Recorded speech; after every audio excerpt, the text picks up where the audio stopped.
अखिल भारतीय मराठी चित्रपट महामंडळाचे अध्यक्ष माननीय मेघराज राजे भोसले यांच्याशी गप्पा मारणे म्हणजेच चित्रपटसृष्टीचा इतिहास, वर्तमान, भविष्यकाळ जाणून घेणे. आणि विजय पाटकर कोण आहेत असे मोठे की ज्यांचा आम्ही फॉर्म ही करून ठेवला?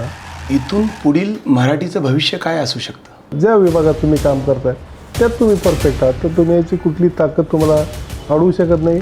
एक काळ असा होता, दादा कोंडके, अशोक सराफ, लक्ष्मीकांत बेर्डे, सचिन पिळगावकर यांचा चित्रपट थिएटरला लागला की लोक अक्षरशः गर्दी करायची. आज सबसिडी किंवा अनुदान असल्यामुळं मराठी चित्रपट काढण्याची प्रवृत्ती जास्त वाढत चाललेली आहे का? परंतु कुठेतरी नेपोटिझम आहे असं वाटतं का तुम्हाला? नमस्कार, नेम टू फेम या पॉडकास्टमध्ये मी तुम्हा सर्वांचं स्वागत करतो.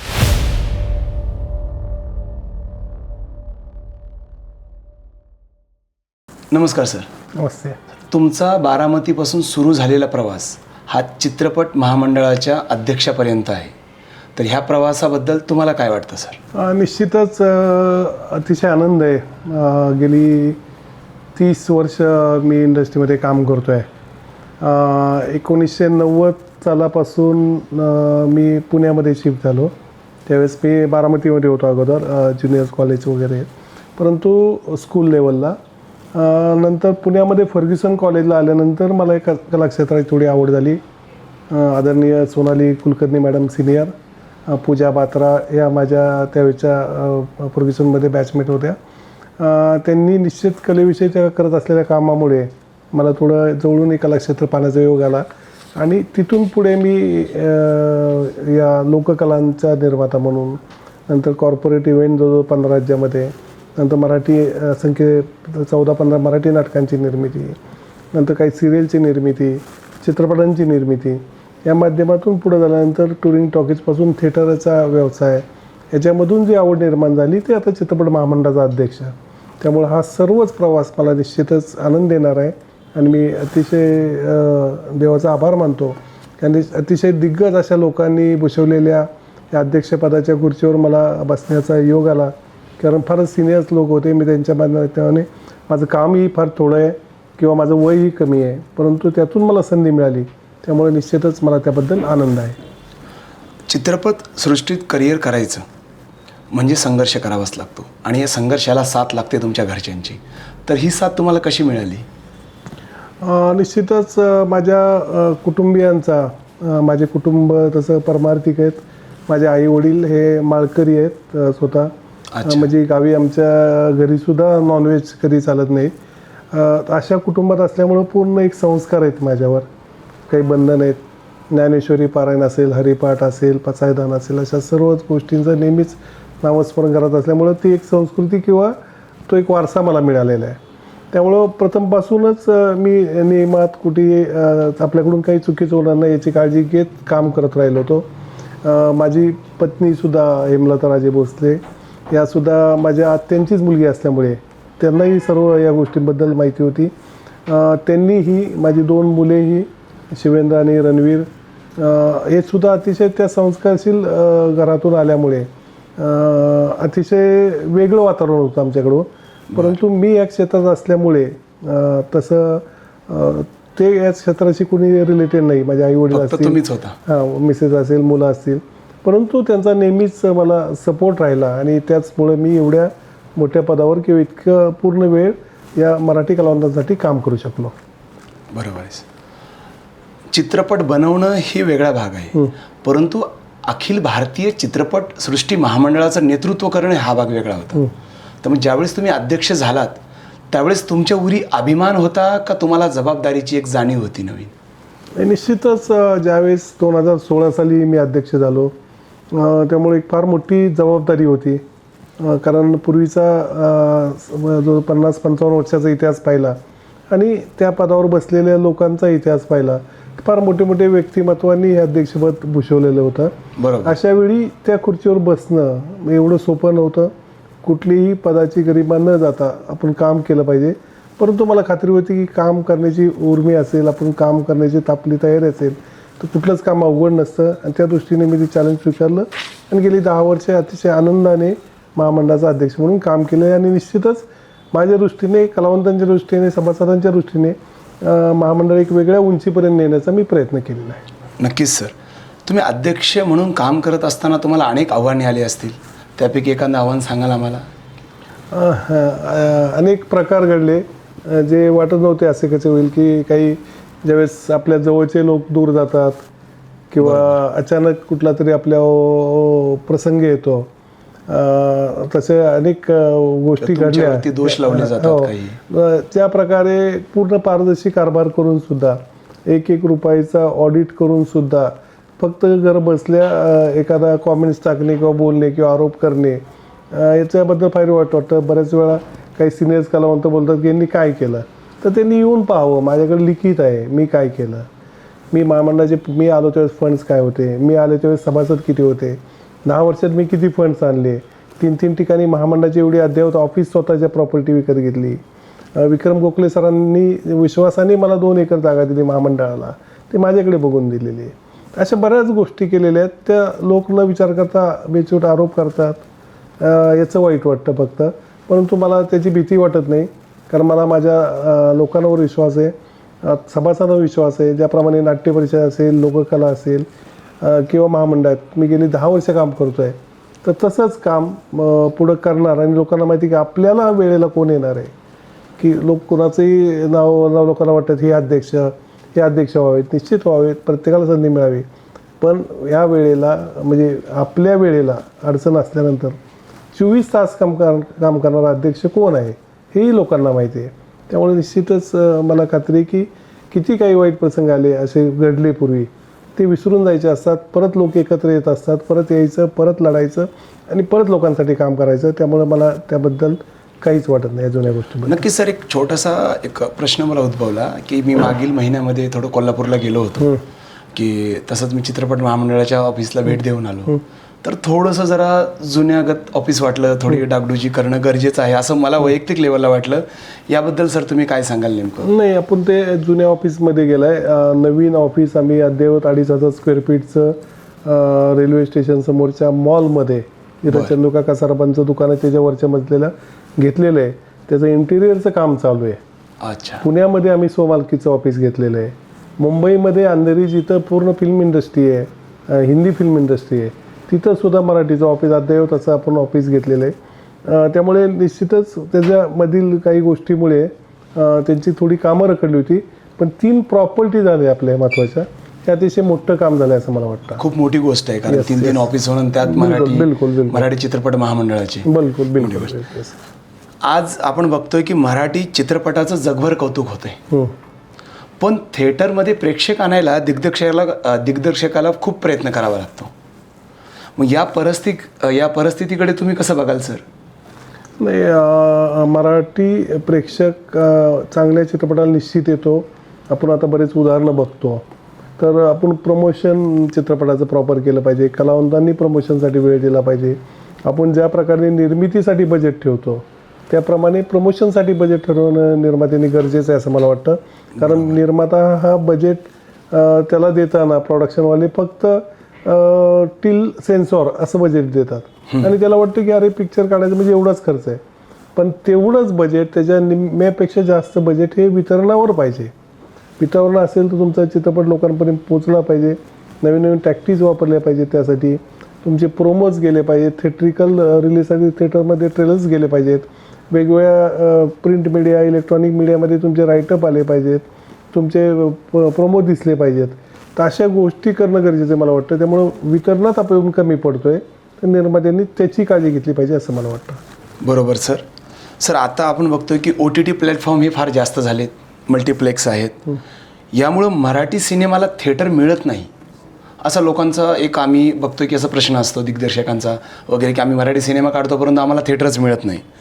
आपल्या हक्काच्या स्क्रीन मिळण्यासाठी तुम्ही काय तोडगा काढलाय मागील 10 वर्षामध्ये?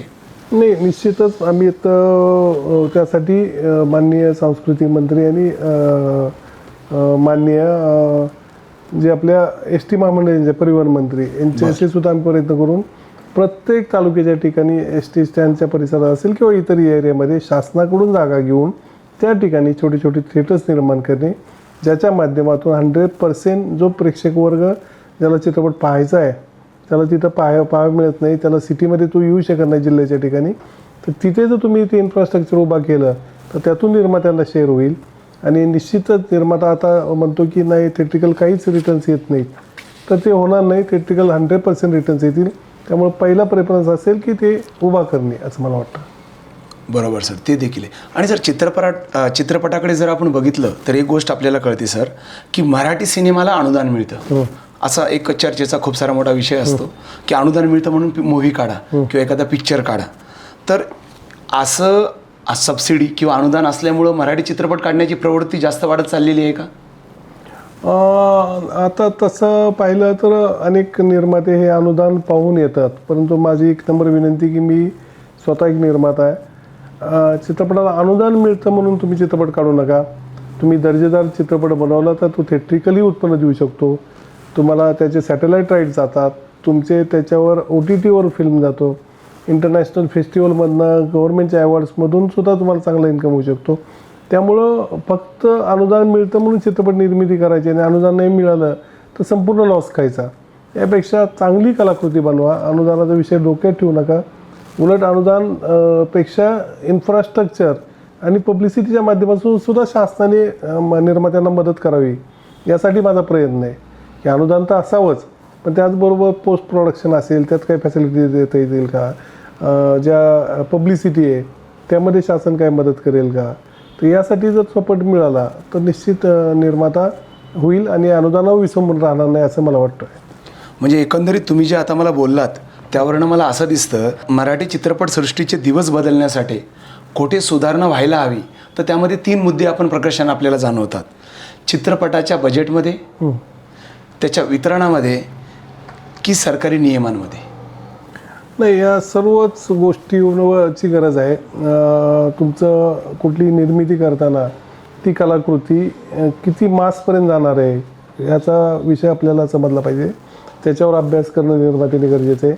त्या येणाऱ्या बजेटमधूनच किंवा जेवढा इन्कम येऊ शकतो त्याप्रमाणेच निर्मितीवर कंट्रोल ठेवणं गरजेचं आहे. बऱ्याच वेळा ओव्हर कॉस्ट होते, बजेट वाढतं आणि परत तेवढे रिटर्न्स नाही आले तर मग त्याला वाईट वाटतं. मग तो इंडस्ट्रीबद्दल निर्माता रिपीट होत नाही की नको म्हणतो इंडस्ट्रीमध्ये काही खरं नाही, कुठली गॅरंटी नसते. त्यामुळे कुठल्याही निर्मात्याला बजेट देताना मिनिमम बजेटमध्ये तो चित्रपट व्हावा. चांगली कलाकृती बनवायला कुठेही बजेटची गरज नसती, तुमची क्रिएटिव्हिटीला फार मोठी गरज आहे. त्यामुळं चांगला क्रिएटिव्ह डिरेक्टर बरोबर असेल तो कमी बजेटमध्ये चांगला चित्रपट घेऊ शकतो. आपल्याकडे उदाहरण 40-50 लाखाचे चित्रपटसुद्धा नॅशनल अवॉर्डपर्यंत गेलेले आहेत. हो, बरोबर आहे. आणि 5-10 कोटीचे पिक्चर बनवून सुद्धा 10 लाख इन्कम होत नाही. तर त्यामुळं बजेटपेक्षा तुम्ही क्रिएटिव्ह चांगला चित्रपट बनवणे, कंटेंटला महत्त्व आहे. चांगल्या लेखकांना स्क्रिप्टवर अभ्यास करणं गरजेचं आहे. या सगळ्या गोष्टी केल्या तर निश्चित तुम्ही त्याच्या विसरून राहणार नाही असं मला वाटेल. तुम्ही महामंडळाचे अध्यक्ष असताना की यामध्ये एक चित्रपट बनवायचा म्हणजे त्याच्यामध्ये तंत्रज्ञ लागतो, निर्माते लागतात, कलाकार असतात आणि अजून बऱ्याचशा गोष्टी असतात. ह्या सर्वांसाठी तुम्ही वैयक्तिक लेवलवरती म्हणजे चित्रपट महामंडळाचे अध्यक्ष असताना त्या लेवलवरती तुम्ही काय काम केलं आहे सर यांच्यासाठी? भरपूर. मी प्रत्येक म्हणजे माझ्या काळात ज्या प्रकारे कार्यशाळा झाल्या, निर्मात्यांच्या कार्यशाळा झाल्या, निर्माता शिकला तर त्याला समजेल निर्मिती म्हणजे काय आहे, निर्मितीची नियमावली काय असते, त्यात काय अडचणी असतात, अनुदान कसं मिळतं, अनुदानाची इयर काय असतो, थिएटरची संख्या किती आहे, रिलीज कसे होतात, मिनिमम डेली वेजेस कसे द्यायचे असतात, ॲग्रीमेंट फॉर्मॅट कसे असतात, अशा अनेक गोष्टी वेगवेगळ्या कार्यशाळा मान्यवर त्या विभागाचे टेक्निशियन घेऊन आम्ही आयोजित केल्या वेगवेगळ्या शहरामध्ये. त्यालाही चांगला रिस्पॉन्स होता. त्याचबरोबर कलावंत असतील म्हणजे अभिनेता अभिनेत्री यांच्यासाठी कार्यशाळा घेतल्या. टेक्निकल लोकांसाठी ते लिखाणापासून परत चांगल्या लेखकांना चांगला निर्माता मिळावा म्हणून सुद्धा आम्ही प्रयत्न केले. तशा काही कार्यशाळा घेतल्या. चांगल्या निर्मात्यांना चांगले लेखक मिळावे यासाठी सुद्धा आम्ही प्रयत्न केले. त्यामुळे बऱ्यापैकी कॅटेगरीमध्ये वेगवेगळं काम आम्ही केलेलं आहे आणि त्याचमुळे निश्चित आम्हाला खात्री की मागच्या 10 वर्षात ज्या प्रकारे आम्ही महामंडळ मोठं केलं, लोकांसाठी कार्यशाळा घेऊन त्यांना आधुनिक तंत्रज्ञानाची ओळख करून दिली, त्याच प्रकारे पुढील 5 वर्षात अनेक चांगल्या प्रकारे ज्या राहिलेल्या कॅटेगरी त्यांच्यासाठी काम करू असं मला वाटतं. सर, आता एक प्रश्न आहे माझा. या क्षेत्रामध्ये नवनवीन तरुणाई येत आहे. कोणी कलाकार बनण्यासाठी येतं, कोणी निर्माते बनण्यासाठी येतं, कोणी दिग्दर्शक बनण्यासाठी येतं, तर कोणी तंत्रज्ञ, सिनेमॅटोग्राफर वगैरे. ह्या सर्वांनी ह्या क्षेत्रात जास्तीत जास्त यावं, तर यासाठी तुम्ही त्यांना मोलाचा संदेश काय द्याल? निश्चितच मित्र, हे क्षेत्र अतिशय चांगलं क्षेत्र आहे, कलाक्षेत्र आहे. यात तुम्हाला पब्लिसिटी मिळते, तुम्हाला चांगलं मानधनही मिळतं.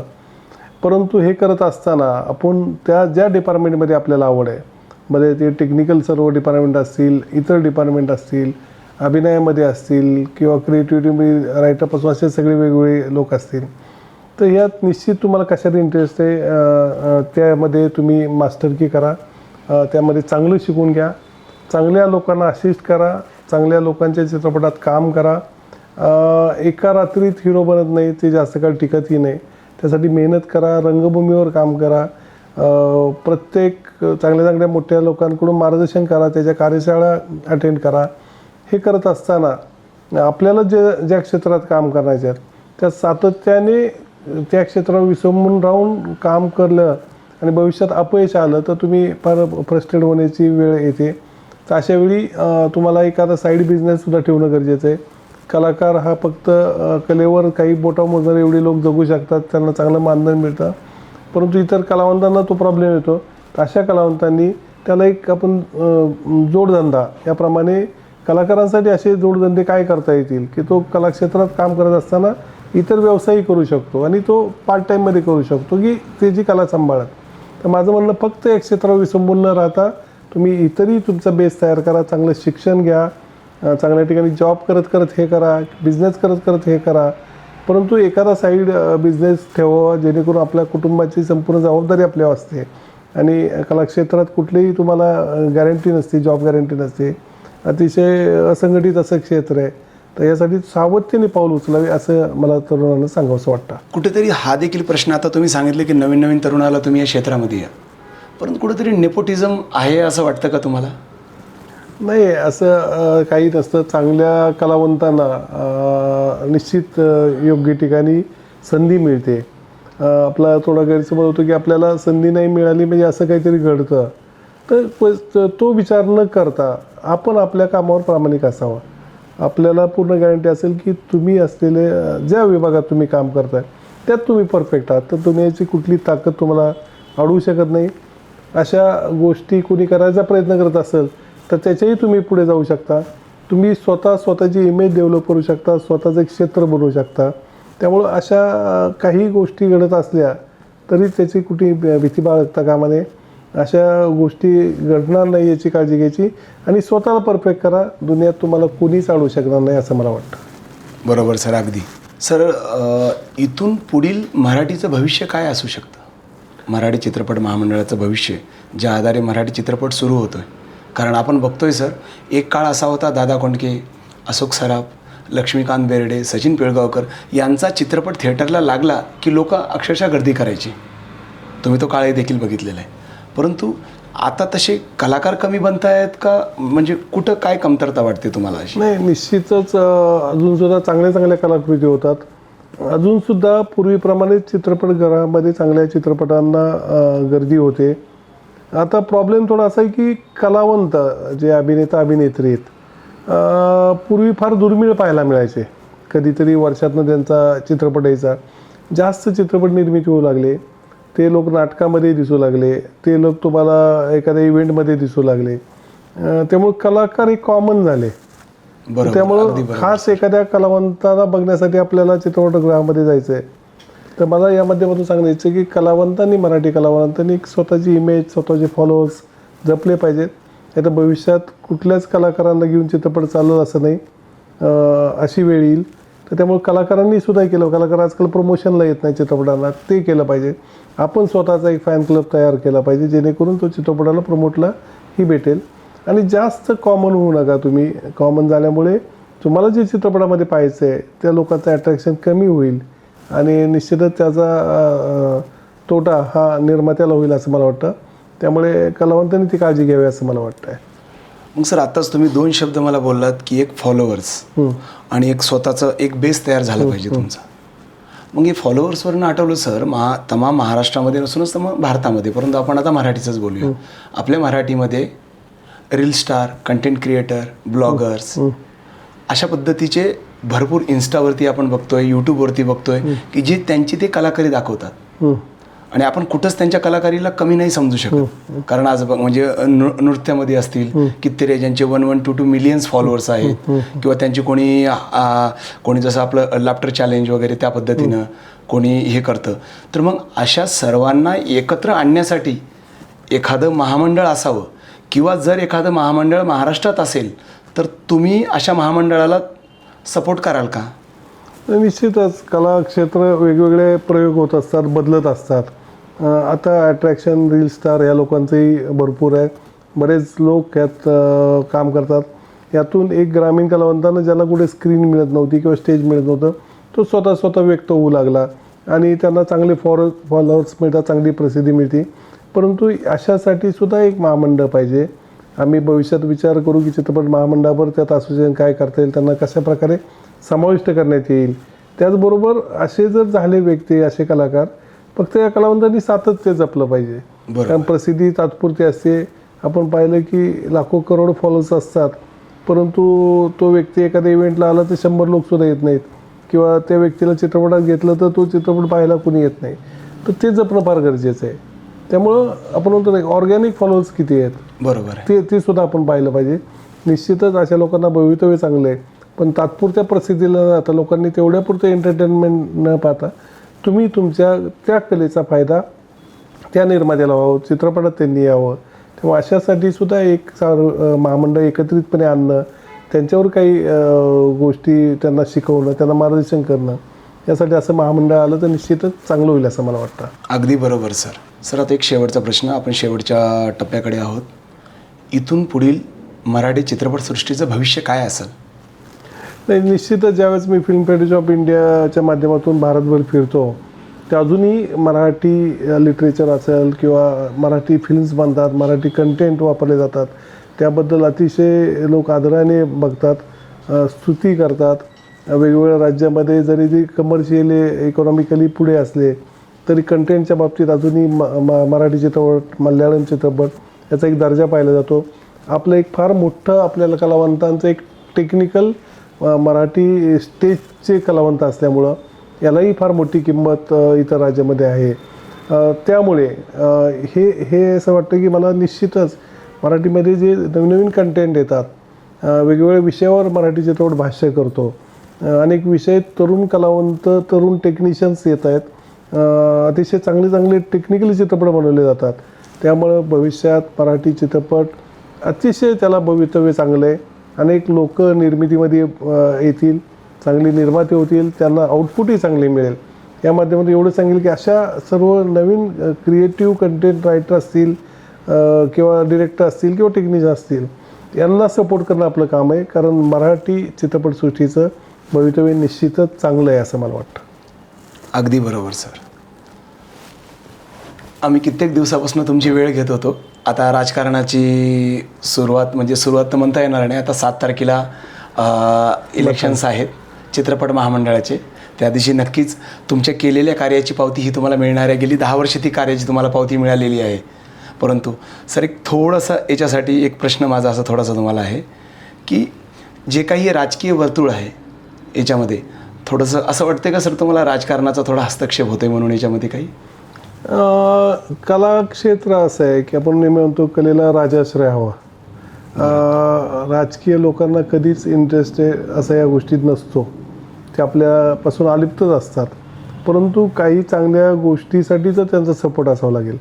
राजाश्रयशिवाय आपण आपली कुठलीही कला पुढे नेऊ शकत नाही असं मला वाटतं. जर तुम्हाला मोठ्या प्रमाणात लाखो लोकांचं कल्याण करायचं आहे तर त्या सपोर्टची गरज आहे असं मला वाटतं. कुठल्याही राजकीय व्यक्तींना अशा एखाद्या महामंडळ किंवा याच्यामध्ये इंटरेस्ट नसतो. कारण नसताना लोक इन्व्हॉल्व करतात, त्यांचं नाव जोडलं जातं. परंतु कलाक्षेत्राला राजाश्रय मिळाला पाहिजे. कुठल्याही राजकीय नेत्यांनी कलाक्षेत्रात येऊ नये निश्चितच आहे, आणि त्यांना इंटरेस्ट नसतो. फक्त ते आपल्या सपोर्टसाठी आपल्याला हे करत असते की कलावंतांचं भलं करा. तर तो सपोर्ट असावा कलावंतांच्या चांगल्या गोष्टीसाठी असं मला वाटतं. परंतु याच्यात राजकीय हस्तक्षेप कधीच नसावा हेही मला तेवढं वाटतं. बरोबर, अगदी बरोबर सर. सर, गेली 10 वर्षापासून तुम्ही चित्रपट महामंडळाचे अध्यक्ष आहात. तर आता येणाऱ्या इलेक्शन्समध्ये 7 तारखेला इलेक्शन्स आहे, 8 तारखेला याच्यात असं थोडंसं एक वाटावं का की नवीन नवीन जर चेहरे आले तर सर तुम्हाला कसं वाटेल त्याच्याबद्दल, की नवीन नवीन उमदं व्यक्तिमत्व, एक तरुणाई जर अध्यक्षाचा भार सांभाळत असेल तर याच्याबद्दल तुमचं मत काय असेल सर? नाही, निश्चितच भविष्यात अनेक नवीन नवीन तरुणांनी या क्षेत्रात आलं पाहिजे, याची जबाबदारी घेतली आहे. परंतु फक्त हे पद शोभेचं पद नाही, तर हे कामाचं पद आहे. बरोबर सर. तिथं तुम्ही फार म्हणजे प्रसिद्ध आहात याचा फायदा इथं काहीच होत नाही. तुम्ही काम केलं पाहिजे. तुम्ही प्रसिद्ध असाल तर तुम्ही तेवढा वेळ दिला पाहिजे. हे आमचे मित्र, आम्ही नाट्य परिषदेवर एकत्र काम करतो, आदरणीय प्रशांतजी दामले सर, अतिशय काम करणारे व्यक्तिमत्व, वेळ देतात. तर असे लोक आले वेगवेगळ्या पदावर तर निश्चित त्याचा फायदा आहे. फक्त आपल्या शोभेसाठी पद घेऊ नये असं मला कोणी नक्कीच वाटतं. परंतु काम करण्याची जर तुम्हाला वेळ देण्याची तयारी असेल तर निश्चित असे नवीन व्यक्ती यावेत, आलेच पाहिजेत, जेणेकरून याच्यात अजून महामंडळाचं आणि कलावंतांचं भलं होईल असं मला वाटतं. नक्कीच सर, हे फार गरजेचं आहे. कारण जर नवीन आले तर, आणि तुमची विचारधारा देखील आम्हाला म्हणजे आत्मसात झालेली आहे की तुम्ही कुठल्या पद्धतीनं म्हणजे तरुणाईचा पण देखील विचार करताय. कारण आता आम्ही बघतोय की ज्यावेळेस राजकारणाची रणधुमाळी चालू आहे तर अनेक आरोप प्रत्यारोप तुमच्यावरती केले जात आहेत. मग त्याच गोष्टीवरती मी पण काही तुमच्या रील्स वगैरे बघितल्या होत्या किंवा जे तुमचे प्रतिवादी आहेत त्यांच्यावरती की साहेबांचं 10 वर्षाचं काम कसं काय. परंतु आम्ही हे देखील बघितलं, जे तुमचे फॉलोअर्स आहेत, की 24 तास काम करणारे व्यक्तिमत्व म्हणजेच मेघराज राजे भोसले. तर याबद्दल सर तुमचं काय मत आहे की 24 तास काम करणारे व्यक्तिमत्व म्हणजे मेघराज राजे भोसले? मी एवढ्या कमी वयात जवळजवळ 8-10 संस्थाचं अध्यक्षपद आहे, ज्या माझ्या सर्व संस्था अतिशय चांगल्या चाललेल्या आहेत. त्यातून अतिशय कलावंतांना मदत होते. दिवसभरात मला एवढे फोन येत असतात, सकाळी फोन चालू केल्यापासून ते संध्याकाळी बंद करत असतोपर्यंत. परंतु माझं असं आहे की किती मीटिंग असते, काही असल्या तर मी प्रत्येकाला फोन अटेंड करतो. भले ते मीटिंग झाल्यानंतर त्याला थोड्या वेळाने फोन करेल. मला भेटायला येणाऱ्या कुठल्या ऑफिसला मी गेलो तर अपॉइंटमेंट लागत नाही. मी सतत अवेलेबल असतो. मी सकाळी 10 वाजता ऑफिसला आल्यानंतर रात्री 10 वाजेपर्यंत ऑफिसमध्ये बसतो. ह्याचाच मला निश्चित आहे की जर आपण लोकांना एवढं लोकांसाठी करतो तर निश्चितच हे करणं गरजेचं आहे, आणि हे केल्यानंतरच तुम्ही सक्सेस होता असं मला वाटतं, आणि ते मी करत आहे. सर, आत्ताच आम्ही बघितलं होतं याच्यावरती 1-2-3 दिवसा अगोदर तुमचा एक पॉडकास्ट पण झाला होता. तर त्याच्यामध्ये असं होतं की सन्माननीय विजय पाटकर सर, तर त्यांनी देखील तुम्हाला काहीतरी बोलले आणि त्याच्या प्रत्युत्तर देखील तुम्ही दिलं. हे म्हणजे आम्ही तुम्हाला आदर्श मानतो सर. ओके, आम्ही चित्रपटसृष्टीतले तुम्ही एक खूप जुने आणि एक मुख्य नेतृत्व तुम्ही केलेलं आहे, असं तुम्ही अध्यक्ष म्हणून राहत आहे. तर सर याच्याबद्दल थोडंफार काही सांगाल का? निश्चितच गेली 30-35 वर्ष लोक मला ओळखतात. 1995 साली मी पहिलं प्रोडक्शन काढलं आणि मी सर्वच क्षेत्रात, रंगभूमी असेल, वितरण असेल किंवा सिरियल्स असेल, सिनेमा क्षेत्र असेल, या क्षेत्रात काम केलं आहे. लाखो कलावंतांचं मी नेतृत्व करतो. एक संस्था नाही, महामंडळ, अशा 8-10 मोठ्या संस्थांवर मी इलेक्टेड अध्यक्ष आहे. आणि या लाखो कलावंत माझा स्वभाव ओळखतात. मी अतिशय नम्र, विनम्र, मोठ्यांचा रिस्पेक्ट करणारा व्यक्ती आहे. कुठेही राजे घराण्यातला आहे म्हणून काही त्या गोष्टी माझ्या डोक्यात नाही. मी सांगितलं की मी एक सांस्कृतिक फॅमिलीमधला आहे. आमच्या घरात एक संस्कृती आहे, आम्ही सर्वांचा रिस्पेक्ट करतो. माझे आई वडील माळकरी आहेत. परंतु त्याचबरोबर काही तत्त्व पण आहेत माझे, की आपल्याला आपण एकदा ऐकू, दोनदा ऐकू, पण जर एखादा सिनियर पर्सन मुद्दामहून आपल्याला टोचत असेल किंवा काय करत असेल किंवा अपशब्द काढत असेल, पर्टिक्युलर परवा आपण बोलले विजयजी पाटकर सर, यांना मी नेहमीच रिस्पेक्ट करतो. त्यांच्याबरोबर काम केलेलं आहे, सर्व केलेलं आहे. बऱ्याच वेळा मी त्यांनाच बोललो की सर हे सोडा वाद, आपण एकत्रित करू. पण याचा अर्थ त्यांनी वेगळा काढला आणि त्यांनी तो मीडिया पुढे बोलले की अशा अशा प्रकारे त्यांनी अपशब्द वापरले माझ्याबद्दल. सुरुवात त्यांनी केली. बरोबर आहे. सुरुवात त्यांनी केल्यानंतर त्याला प्रत्युत्तर नसतं दिलं तर निश्चित लोकांना वाटलं असतं की माझी काहीतरी चूक आहे. तुमच्या माहितीसाठी सांगतो की या सर्व आरोपाचं उत्तर आहे, लेखी उत्तर आहे. कधी महामंडळात येऊन कुठल्याही ऑफिसला जाऊन चेक करावं. 1 रुपयाचा सुद्धा आमचे आरोप सिद्ध होऊ शकत नाही. आम्ही केलेलंच नाही. काही स्वप्नातसुद्धा आम्ही कधी कोणाचं पाप करत नाही, खोटं बोलत नाही. तर असं असताना सुद्धा तुमच्याकडं कर्तृत्व नाही म्हणून तुम्ही काहीतरी बेछूट आरोप करायचे. आणि मेघराज भोसले शांत आहे, ऐकणारे, काय बोलणार आहे, अशा प्रकारे जर तुम्ही माझ्या पर्सनल गोष्टी जर चालू झाला तर त्या नाईलाज असतो मला ते बोलावं लागलं. त्यानंतर मी कधी पाहिलं, बऱ्याच लोकांचे मला फोन आले की अरे वेगळं रूप तुमचं पाहायला मिळालं. हो, आम्ही पहिल्यांदाच पाहिलं. हां, निश्चित. नाही, मलाही नव्हतं, पण काही ठिकाणी गरज असते. आपण रिस्पेक्ट देतो, आदर करतो, उत्तर देत नाही, याचा अर्थ आपण चूक आहे किंवा आपण मूर्ख आहात असं होतं. त्यामुळे अशा गोष्टींना योग्य उत्तर देणं गरजेचं आहे आणि ती देण्यास मी सक्षम आहे, कारण मी काही केलेलंच नाही. ज्यांच्याकडून चुका झाल्या त्यांचे प्रॉब्लेम्स आहेत, त्यांनी माझ्यावरती ढकलू नयेत. माझा कुठल्याच एक क्षेत्रात संबंध नसता. मी कधीच कलेमध्ये राजकारण आणत नाही. राजकारण करायचं तिथं मी बरोबर करतो, कलेमध्ये कधी राजकारण आणत नाही. त्यामुळे अशा व्यक्तींना त्यावेळेस उत्तर देणं गरजेचं होतं. म्हणून मी विजय पाटकरांना तेवढ्याच बाईटमध्ये दिलं. त्यानंतर 1 तासाने दुसऱ्या एका चॅनलने माझी मुलाखत घेतली. मी अतिशय शांतपणे बोलत होतो, परंतु हेही मी करू शकतो हे दाखवणं गरजेचं होतं. ते मी नसतं केलं तर भविष्यात दररोज मला कोणीतरी येऊन शिकवायला लागलं असं. ज्यांनी 1 मिनिट महामंडळासाठी वेळ देत नाहीत, कलाकारांसाठी काम करत नाही, कधी योगदान नाही, कधी कुठलं सार्वजनिक काम केलेलं नाही. एक चित्रपट, एक नाटक, एक लावणी, लोककला कार्यक्रम कधी काढला नाही, ते लोक येऊन आपल्याला शिकवतात की कलाक्षेत्रात मेघराज भोसलेंनी काय केलं आहे, तुम्ही काय केलं आहे आधी बघा. तुम्ही गेल्यानंतर माझ्याकडे या ना, लिस्ट आहे. 1 तास काय, मी 4 तास मी केलेल्या कामाची लिस्ट दाखवू शकतो. 1995 सालापासून किती लोकांना मदत केली, कलाकारांसाठीच केली ना. त्यातून मी संस्था मोठ्या केल्या. कधी माझ्या पांडव प्रोडक्शनच्या नावाने इव्हेंट नाही केले मी चित्रपट महामंडळ असेल, नाट्य परिषद असेल, लोककला लावणी निर्माण संघ असेल, बालगंधर्व परिवार, नृत्य परिषद, हे सर्व संस्था मोठ्या केल्यात. तर त्यामुळे यांनी माझ्यावर आरोप करायचे नाही. हे माझ्या कर्तृत्वावर केलेले आहेत, माझ्या रिलेशनवर केले आहेत. त्यात मी माझी संस्था मोठी करू शकलो असतो, पण मी ते प्रयत्न केले नाही. त्यामुळे अशा व्यक्तींना वेळीच उत्तर देणं गरजेचं आहे, म्हणून मी ते उत्तर दिलेलं आहे. बरोबर आहे सर. वेळेची म्हणजे सद्यस्थिती लक्षात घेता तुम्ही तसं बोलला होता. बरोबर. त्यांचा हा देखील एक आरोप होता सर की आम्हाला फॉर्म भरण्यात दिलं नाही. म्हणजे त्यावेळेस जे काही 4-5 वाजले होते त्या टायमाला कोणीतरी, म्हणजे जे मी पहिल्यांदा बोललो की राजकीय हस्तं, कोणीतरी OSD वगैरे असं त्यांचं काहीतरी म्हणणं होतं की जे त्यांचं पॅनल होतं, क्रांती रेडकर वगैरे अजून 3-4 जणं, की आम्हाला आमचा फॉर्मच भरू दिला नाही. आम्ही सुशांत शेलार आणि धनाजी एमकर जे आमचे पदाधिकारी आहेत, त्यांनी दुसऱ्या दिवशी प्रेस घेतली. त्यांनी सांगितलं की आदरणीय पाटकर साहेब, तुमच्याकडे काही पुरावे असतील की आम्ही तुमचे फॉर्म काढून घेतले, काय केलं तुम्हाला येऊन दिलं नाही, मलाही कळत नाही. आमच्या 17 लोकांचे फॉर्म भरले आम्ही. आमच्या विरोधात 43 लोकांनी फॉर्म भरले. ओके. त्या 43 लोकांना रोखलं असतं ना मग आम्हाला जर करायचं असतं. बरोबर आहे. जर राजकीय हस्तक्षेप असता, कोण OSD असता, ते केलं असतं. फक्त नीलमताई आमच्याकडे आल्यामुळे, नीलमताई शिर्के या अभिनेत्री म्हणून आम्ही घेतलं होतं.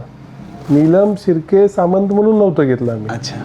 तर ते त्यांना कुठंतरी ते खटकलं होतं. नीलमताईंना बदनाम करायचं, त्यातून उदय सामंतजींना बदनाम करायचं, या माध्यमातून त्यांनी सुरुवात केली.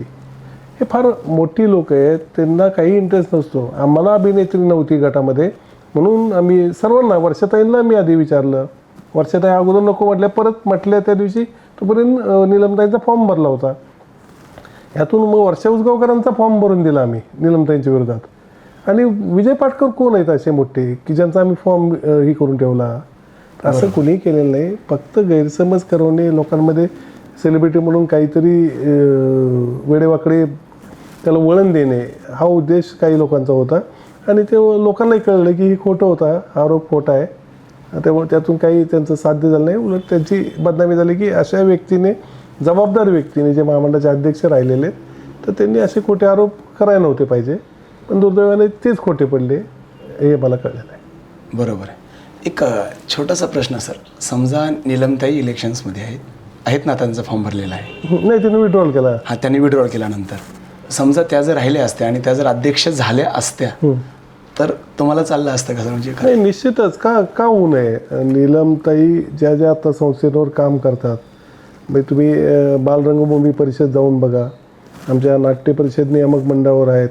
अतिशय सुंदर काम त्या महाराष्ट्रभर करत आहेत. एवढ्या ॲक्टिव्हिटी आत्तापर्यंत कुणीच बालरंगभूमीसाठी केल्या आहेत, बालकलाकारांसाठी केल्या आहेत. एवढं मोठं काम करणारे व्यक्तिमत्व.